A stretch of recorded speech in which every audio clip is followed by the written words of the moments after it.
শান্তিবন। শান্তিবন নামটা শুনে ঠিক একটা মনে কেমন একটা হলো না যে শান্তিবন এমন একটা জায়গা কি আছে? হ্যাঁ, নিশ্চয়ই আছে। আর সেই জায়গাটা হলো হোজাইতে। তো আমরাও চলে গেলাম শান্তিবনে মনে একটু শান্তি করতে।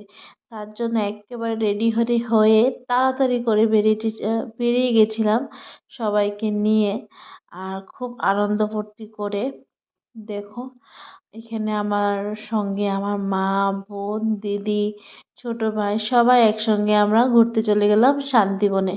অ্যাকচুয়ালি শান্তিবনটা উম, খুব সুন্দর একটা পার্কের মতন করে রেখেছে তারা।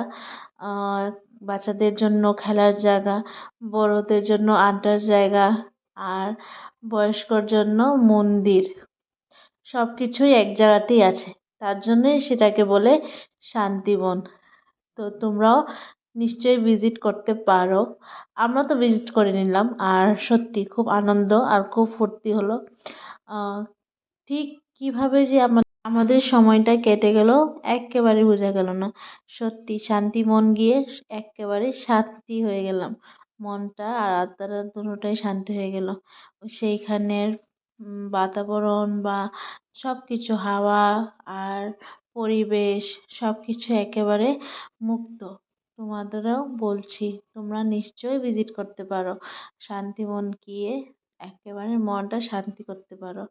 আমার ভিডিওটা ভালো লাগলে নিশ্চয়ই লাইক শেয়ার সাবস্ক্রাইব করে